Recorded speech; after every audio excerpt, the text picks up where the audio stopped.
Now I will reveal important secrets of medieval history. How did people sleep during the deadly cold winters? Their methods will surely shock you. When the sun set below the horizon in the medieval world, it took with it not only light, but also warmth. For the people of that era, it was not just nightfall, but an annual battle for survival lasting several months. Modern people, protected by central heating and electricity, cannot even imagine the piercing cold that penetrated to the very bones. Every winter night was a test. It lasted not 8 hours, but 16. It was a time when the world stood still, and the only task was to live until dawn. Sleep was not rest, but a strategic task requiring careful preparation, special techniques, and collective effort.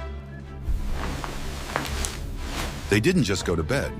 They entered into a long, dark battle with the cold, using everything they had, from the architecture of their homes to the design of their beds. Watch the video to the end to find out why sleep in the Middle Ages was not rest but work, and what simple household item was valued more than we can imagine. What if I told you that everything you believed about sleep was wrong? For medieval people, night was not just a time of day, but a different, almost hostile dimension. We are used to perceiving darkness as something controllable. Just flip a switch. In the Middle Ages, when the sun set at 4 in the afternoon, absolute thick darkness fell, barely dispelled by the dim light of the hearth. This darkness lasted an agonizingly long time, enveloping the world for 16 hours. The psychological pressure of this endless night was enormous. It brought with it not only darkness, but also silence, broken only by the howling wind and the crackling of frozen trees. It was a time of complete cessation of all activity, a time of forced inaction. People found themselves locked in their homes, left alone with the cold and their own thoughts. The feeling of isolation from the world was complete. This darkness was inextricably linked to the cold. The frost was not just an unpleasant sensation, it was a physical presence in the house. It seeped through cracks in the walls, covered the inside of the roof with frost, and turned breath into steam. The struggle against this cold defined every aspect of nightlife. Every calorie eaten at dinner, every splinter thrown into the fire, was a contribution to survival. The world outside the walls of the house turned into a lifeless desert.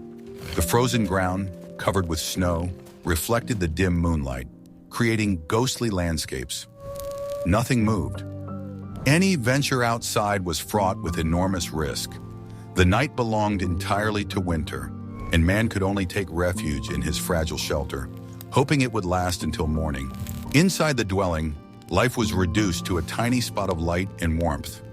The inhabitants of the house gathered as close to the fire as possible, trying to catch the fading warmth. Conversations were quiet, movements measured. Everyone understood that the main task was to conserve energy and hold out until dawn, when it would be possible to move and work again. Night was not a time for personal affairs or rest as we understand it. It was a period of waiting, a kind of small death that had to be endured. Time flowed differently, stretching into endless cold hours. This routine was repeated night after night, month after month, throughout the winter. The only sounds that penetrated the howling wind were the crackling of the fire and the quiet breathing of those asleep. Sometimes the wooden beams of the house made loud cracks in response to changes in temperature. These sounds only emphasized the fragility of human shelter in the face of the elements. The concept of comfort, as we understand it, simply did not exist. There was only the lesser evil, a state where the cold was tolerable and the wind did not blow directly in one's face. People sought not comfort, but basic safety. Their sleep was shallow, sensitive, ready to be interrupted at any moment by a sudden gust of wind or a dying fire. Every morning when the first gray light broke through the cracks, it was perceived as a victory. Another night had been survived. This cycle formed endurance and fatalism that are difficult for us to comprehend. It was a nightly battle in which the main weapons were not swords, but firewood, blankets, and common sense. What do you think was the greatest psychological challenge in such 16 hours of darkness? The cold or complete isolation? Write your opinion in the comments. And don't forget to subscribe to our channel so you don't miss new stories about survival in the past. Are you ready to learn the truth about the main source of life in a medieval home? What they considered their salvation was also their main problem. The central hearth was literally the heart of a peasant's home. It was not just a place for fire, but the center of all social and domestic life, especially during the long winter. People gathered around it, ate, worked, and slept. The design of this hearth was extremely simple. Most often, it was just a depression in the earthen floor lined with stones. There were no chimneys, fireplaces, or complex ventilation systems. The fire burned right in the middle of the only room, giving off its heat directly to the surrounding space. It was the most direct but also the most primitive way of heating. The main problem with this system was smoke. Since there was no chimney, the whole room quickly filled with acrid, thick smoke. The smoke sought an exit through a small hole in the thatched roof or simply seeped through cracks in the walls. Staying in such a room for long periods of time was a difficult ordeal. The walls and ceiling quickly became covered with a thick layer of black soot. This hole in the roof, intended for smoke to escape, created a new problem. Ice-cold air, snow, and rain penetrated the house through it. It was a paradox. In order not to suffocate, it was necessary to let in the cold, which the hearth was supposed to fight against. It was a constant compromise between warmth and the ability to breathe. The efficiency of such heating was extremely low. Most of the precious heat escaped upward, along with the smoke. To keep warm, the inhabitants of the house had to sit close to the fire, almost touching the flames. If they moved back a meter, their backs were immediately burned by the icy draft blowing across the floor. Fuel was another constant concern. Perfectly dry firewood was a luxury. Most often, anything that could burn was thrown into the hearth. Wet branches, brushwood, dry leaves. In some regions where wood was scarce, peat was the main fuel. It gave off an even heat, but at the same time emitted a specific, thick, and pungent smoke. Keeping the fire going was a round-the-clock task. It was kept burning throughout the winter. At night, someone from the household had to wake up to throw more wood on the fire. If the fire went out, it was extremely difficult to rekindle it with flint and steel in the cold. An extinguished hearth in the morning meant waking up in a completely frozen house. In castles and wealthy estates, the situation was not much better. Wall-mounted fireplaces with primitive chimneys appeared, but they were huge and inefficient. They created a powerful draft that sucked warm air out of the hall, drawing in cold air from under the doors and windows. As a result, it was hot by the fire, but a few meters away from it, you could freeze. This fire was not only a source of heat, but also the only source of light during the dark hours. It was also used for cooking. All of life was literally tied to this one place. Leaving the hearth in winter meant being at the mercy of the cold and darkness. This determined the entire routine of the day and night. Thus, the hearth was a symbol of life and survival, but also a constant source of discomfort. People paid for warmth with their health and comfort, breathing in smoke and living in soot. What was it like to maintain this delicate balance between fire and smoke, warmth and cold? But what if I told you that they didn't even sleep through the night?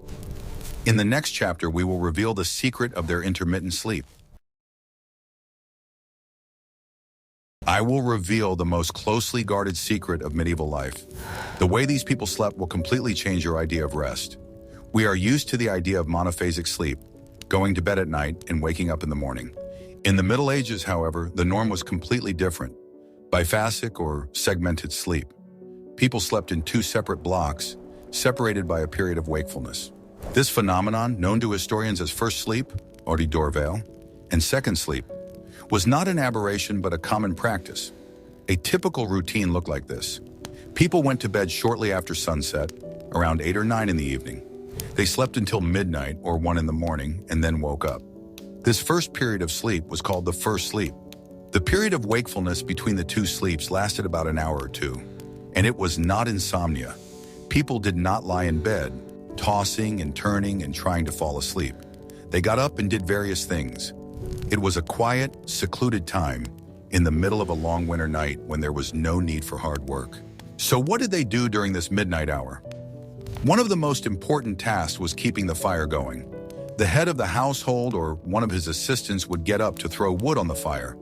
This was critical for survival, to keep the house from freezing before morning.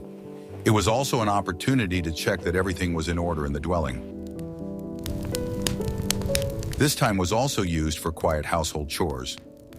Women could do minor clothing repairs, spinning, or other quiet crafts by the dim light of the coals. Men could check supplies or do small crafts. All of this was done quietly so as not to disturb those who were still sleeping. Many used this nighttime break for reflection or spiritual practices. In the silence and darkness, when the rest of the house was asleep, it was convenient to pray or simply reflect on the past day. It was the only time when a person could be in relative solitude, which was a rarity in crowded medieval homes. This hour was also a time for communication between spouses. In the silence of the night, when there was no hustle and bustle of everyday life, they could talk quietly. Historical sources mention that this time was considered favorable for personal conversations. It was a unique social niche created by the very nature of sleep. After 1 or 2 hours of wakefulness, people went back to bed. The second sleep began, which lasted until dawn, around 6 or 7 in the morning. When they woke up in the morning, they felt completely rested and ready for another day of hard work. This practice was so widespread that it is mentioned in literature, court documents, and personal diaries of the era. Doctors gave recommendations on how best to sleep during the first sleep, on the right side, and during the second, on the left. No one even thought that it was possible to sleep any other way. This practice only began to disappear in the late 17th and 18th centuries. With the spread of street lighting and then affordable home lighting, nightlife changed. Night was no longer such a dark and impenetrable period. People began to go to bed later, and sleep was compressed into one continuous block. If you are interested in other forgotten practices of the past, check out our videos on the history of everyday life. Guess how long it took to build a house that could simply survive the winter? The answer will surprise you. Medieval dwellings, especially peasant dwellings, were not so much homes as shelters. Their main purpose was not aesthetics or comfort, but basic protection from the elements. In winter, this meant one thing: retaining heat and combating drafts. Most peasant houses were built from the most accessible local materials. In wooded areas, this was wood. In other places, the wattle and daub technique was widely used. A frame of branches and stakes was woven with thin twigs and then thickly coated with a mixture of clay, straw, and other available materials. Such a wall was relatively simple to build. The walls were not very thick and did not retain heat well. The clay cracked in the cold and was washed away by rain. Every year before winter, homeowners had to carefully inspect their houses and fill in any new gaps and cracks. This was a vital part of preparing for the cold weather. The roof was another critically important element. The most common material was straw. A thick layer of straw, laid correctly, served as a good insulator. It retained snow, which in turn created an additional heat-insulating layer. However, such a roof required constant maintenance and was very flammable. The floors in peasant houses were almost always earthen. It was simply compacted soil. In winter, such a floor became icy and was often damp. To insulate themselves from the cold coming from below, the floor was covered with a thick layer of straw or dry grass. This layer was changed as it became dirty, but it still remained a source of cold. The main enemy of warmth was drafts. Air penetrated from everywhere, through cracks in the walls, from under poorly fitted doors, through the smoke hole in the roof. The fight against drafts was constant. People plugged the cracks with moss, rags, tow, any material that could stop the movement of icy air. Windows, as we understand them, did not exist. Glass was an incredible luxury, available only to churches and palaces. Peasant houses had only small openings in the walls, which served for ventilation. At night and in bad weather, they were plugged with wooden shutters, bundles of straw, or simply covered with thick fabric. Even in stone castles, the problem of cold was even more acute. Stone is an excellent conductor of cold. The massive stone walls of the castle froze through in winter and radiated icy cold inside. Being near such a wall was like standing next to an open refrigerator. Huge fireplaces could not cope with heating the gigantic halls. To combat this, tapestries were used in castles. These heavy woven carpets were hung on the walls not only for beauty, they created an air layer between the icy stone and the living space, acting as insulation. It was an expensive but vital solution for wealthy owners. Every home, from a humble hut to a majestic castle, was a fortress under siege by the cold every winter. What do you think of these construction methods? But a house is just walls. In the next chapter, we'll learn how they all slept together to generate shared warmth. For medieval people, the concept of personal space or a private bedroom was virtually unknown. Privacy was a luxury that neither the poor nor even many of the rich could afford. In winter, sleeping together was not just a social norm, but one of the key mechanisms for survival. People slept together to keep each other warm. In a typical peasant house consisting of a single room, the whole family or all the household members slept in one common space. Often they did not even have beds as such. They could simply lie on straw mattresses on the floor or on wide wooden benches along the walls, closer to the dying hearth. The main reason for this arrangement was the cold. The only reliable source of heat, apart from the hearth, was human bodies themselves. Gathering together under a common blanket, people created a microclimate that allowed them to stay warm and not freeze during the long night. It was a simple and effective way to save resources. Even in the homes of wealthy townspeople or nobles, the situation was similar. The central piece of furniture in the bedroom was the great bed. It was a massive wooden structure, often so large that it could accommodate several people. The head of the household could sleep in it with his closest relatives. Hospitality in the Middle Ages also meant sleeping together. An honored guest could be offered a place in the master's bed.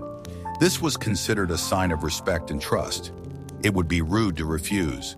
The idea that each guest should have their own room would seem strange and wasteful to them. In large castles, servants often slept right in the hall where their master dined. After supper, they spread their mattresses on the floor, closer to the large fireplace. It was the warmest place in the castle. They slept side by side, covering themselves with their cloaks or shared blankets. It was part of their daily duties. This way of sleeping did not carry the meaning that we might attach to it today. It was purely a practical necessity. From an early age, people were accustomed to sleeping surrounded by others, to the sounds of strangers breathing in conversations. Silence and solitude would have been more of a cause for alarm for them. Hierarchy, however, was observed even in sleep. The most honored and senior members of the household occupied the best places. In the center of the bed, where it was warmest or closer to the wall, away from drafts. The younger or lower status members were placed at the edges, where it was colder and more uncomfortable. This custom began to disappear only in modern times, with the advent of more efficient heating and the growth of individualism. Corridors began to appear in houses, separating rooms from each other. Bedrooms became private, and the bed became a personal rather than a communal space. But throughout the Middle Ages, sleeping together remained an unbreakable rule. It united the household, strengthened social ties, and, most importantly, allowed them to survive the winter. It was a collective response to the collective threat posed by the cold of night. Want to know the secret that literally saved lives every night? In the Middle Ages, a bed was not a sign of comfort, but a tool for survival. Every layer, every string, and every fold of fabric had a purpose. People did not sleep for rest. They slept to stay warm. The bed itself, if there was one at all, was a simple wooden frame. 4 boards, roughly nailed together, often without any extra finishing. In peasant huts, it was not uncommon to do without a frame altogether. The bed was laid directly on a bench or on a platform against the wall. Those who could afford a frame stretched a weave of straps or ropes over it. This mesh served as a springy and breathable base so that the mattress would not touch the cold floor and become damp. Sometimes the ropes were replaced with strips of rawhide. When walking around the house, you could hear the bed creaking quietly under the weight of the body, a sound that let you know that the night was still alive. In a simple house, the mattress was a large bag made of coarse fabric, most often burlap, canvas, or thick linen. Such a bag or mattress was stuffed with whatever was at hand: straw, hay, dry reeds, sawdust, leaves, and sometimes even scraps of old clothing. Straw was light and cheap, but it quickly clumped together, broke, absorbed moisture, and began to smell like earth. It had to be regularly removed, dried by the stove, and replaced. In the evening, when the straw was shaken out and rearranged, a dry, pungent smell of the field spread throughout the house. It was the smell of warmth that was obtained by hand. In wealthier homes, sheep's wool, horsehair, or even feathers and down were used in mattresses. These fillings were softer, warmer, and more durable, but they were expensive. A down-filled duvet could be passed on as part of a dowry. It warmed not only the body but also the family's honor. A soft bed was considered a sign of wealth. However, for most people, a straw mattress remained the only shield between their bodies and the cold floor. They knew that it was not what you slept on that was important, but how that layer was constructed and how you cared for it. Sheets, most often made of linen, were spread over the mattress. Linen was durable, affordable, and had the amazing property of absorbing moisture without becoming cold. Sheets made of unbleached canvas seemed stiff, especially after washing, but they could be boiled, dried, and beaten. They were a hygienic barrier between the body and the mattress. The sheet could be removed, washed, and returned fresh. The most valuable element of the bed was the blanket. A real woolen blanket could determine the fate of the night. Wool retains heat even when wet, and this feature saved lives. The blankets were heavy, thick, and often prickly, but under them, the body stopped shivering. People covered themselves with several layers at once: an old raincoat, a cape, homespun fabric, anything that could trap air. A good wool blanket cost as much as a year's supply of grain. It was cherished, dried in the sun, darned, and patched to prevent the edges from fraying. Such blankets were often passed down from generation to generation. Ancient records mention, "A mother's blanket is a daughter's warmth." People believed that fabric remembered the hands of those who slept under it. This was not a poetic expression, but reality. Wool absorbed smells, breath, traces of time, and became softer with each passing year.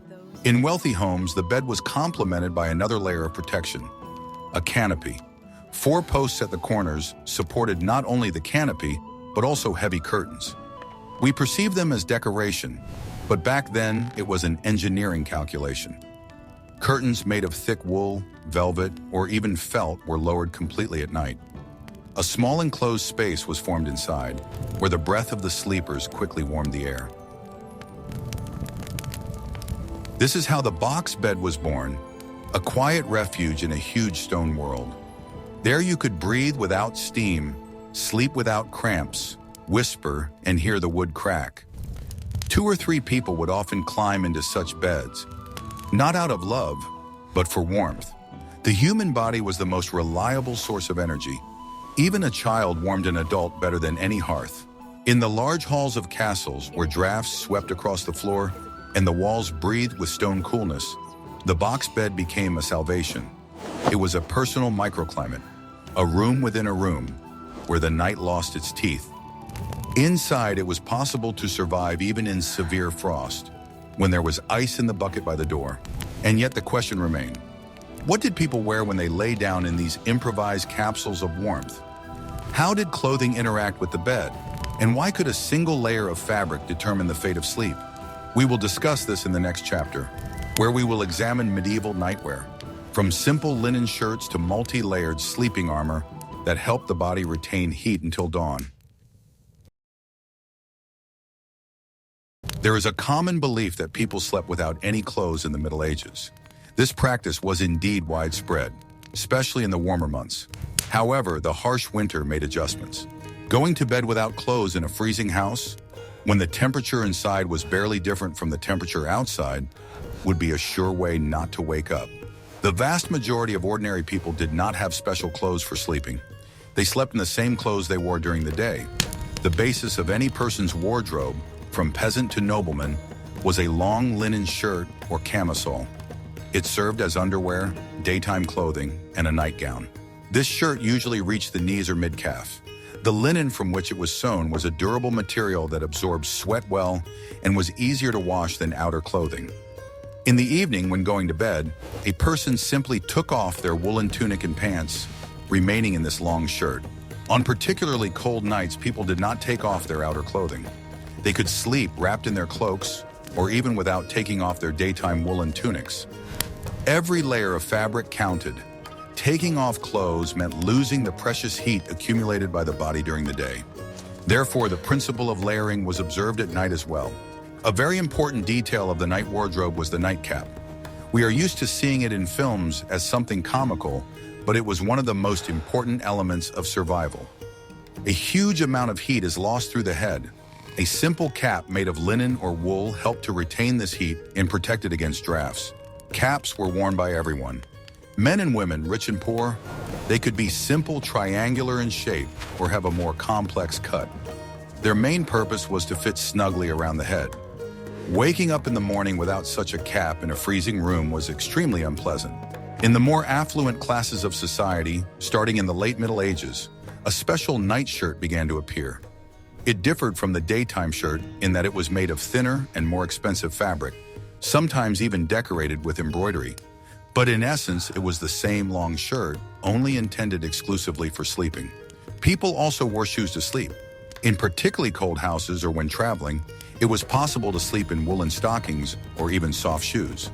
The feet were one of the most vulnerable parts of the body to the cold, and people tried to keep them warm at all costs. Each item of clothing was part of a personal armor against the cold.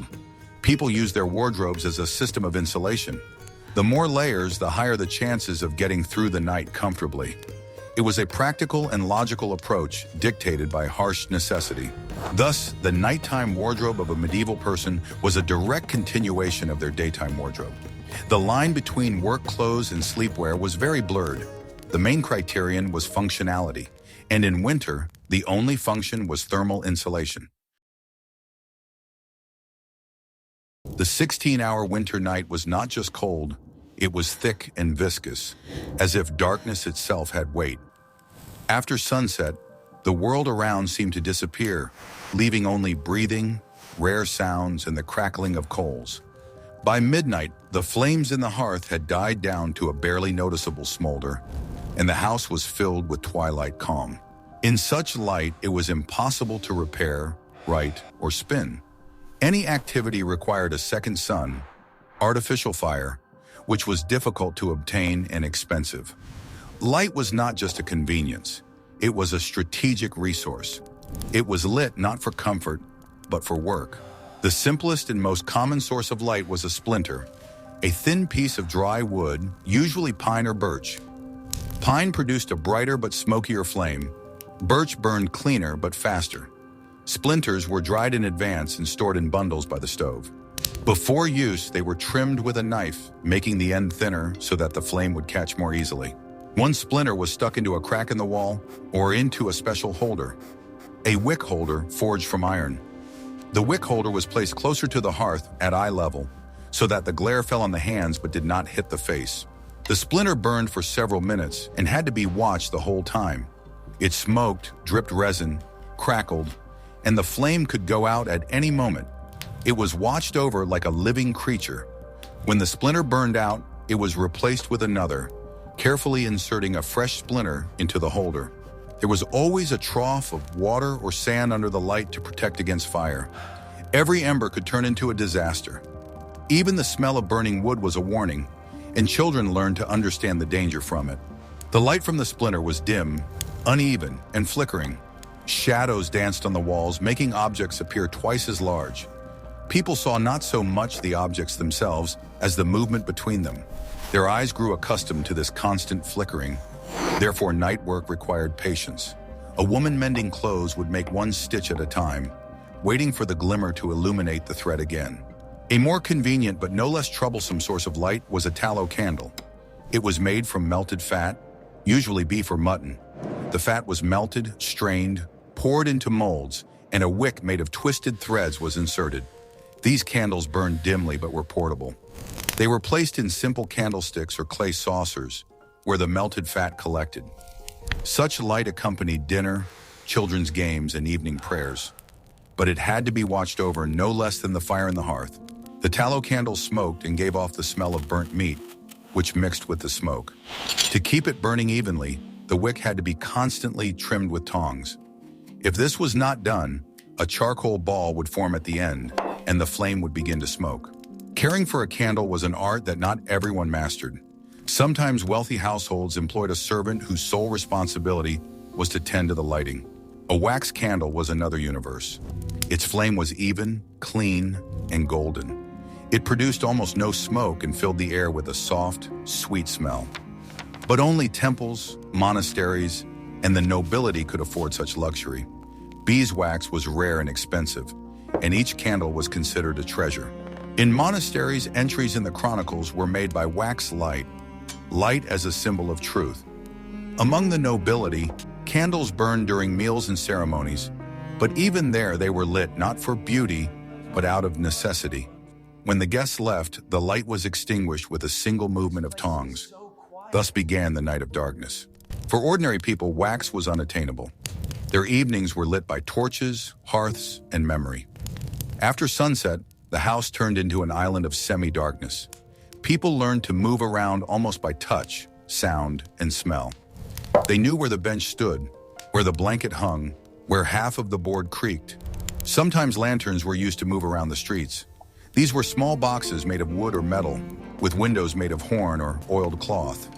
Such horn lanterns gave off a dim, milky light, similar to moonlight. Inside, a candle burned, protected from the wind. People held the lantern close to their chest like a child, because the slightest gust of wind could extinguish the flame. Light was expensive and fragile. It was conserved like food or heat. A lit candle was an event. Its appearance meant that it was time to work, look for something, read a letter, or care for the sick. Simply sitting by candlelight was considered wasteful. In those rare homes where people knew how to read, the light was turned on for only a few minutes. Every drop of fat, every splinter of wood had its price. Night was a time of stillness. When darkness fell, people took it as a signal to rest. The house fell silent. The hearth whispered with its last embers, and only the faint smell of smoke reminded them that somewhere deep under the ashes, the heat still lived. This economy of light created a special sense of peace. Silence was not emptiness, but a state of being. This is how winter passed, slowly in semi-darkness, waiting for dawn. Light in those days was not only a physical phenomenon, but also a measure of human will. It required care, discipline, and respect.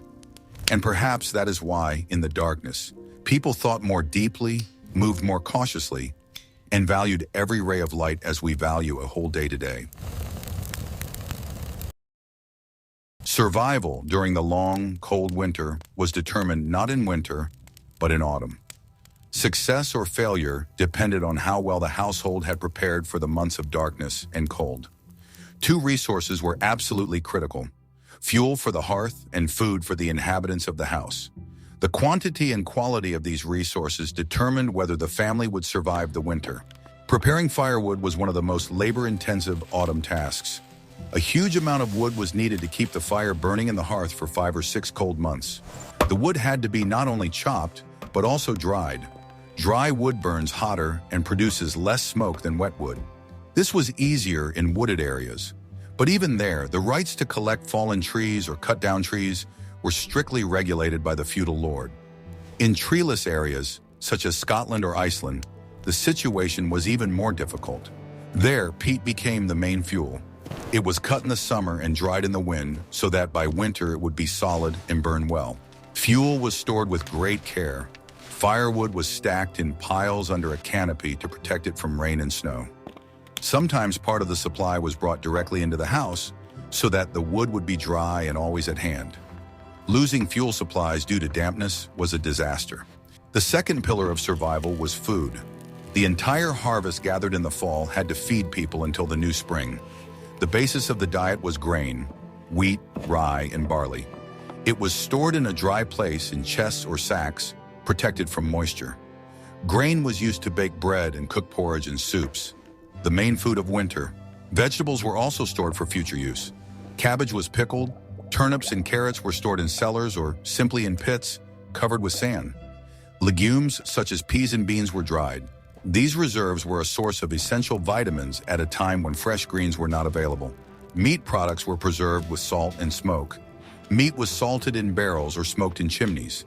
This allowed it to be stored for months. Such salted meat was very tough and salty and had to be soaked and cooked for a long time before consumption. But it was an invaluable source of protein and fat. The winter diet was monotonous but high in calories. The main dish was often a thick soup that was cooked in a cauldron over the hearth all day long. Everything went into it: grain, dried vegetables, a piece of salted meat. Hot, fatty food gave the body the energy it needed to produce internal heat.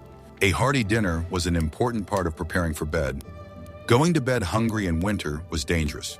The body needed fuel to withstand the nighttime cold.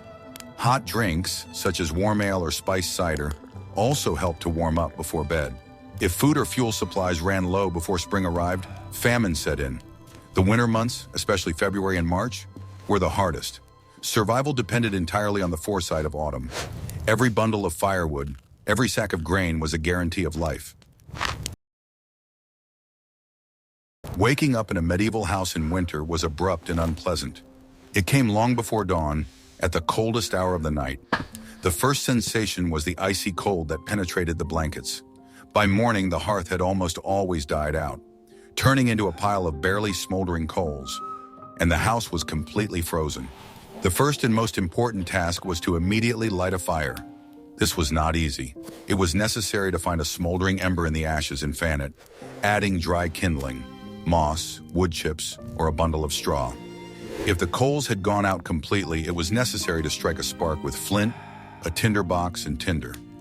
In the dark and cold, this required skill and patience. As soon as the first faint flame appeared, wood stored in the house was thrown into the hearth. The whole family waited for the fire to blaze up and begin to give off its first warmth. This was a critical moment, separating the cold of night from the beginning of a new day. While the fire was burning, the inhabitants of the house faced other realities of the frozen world.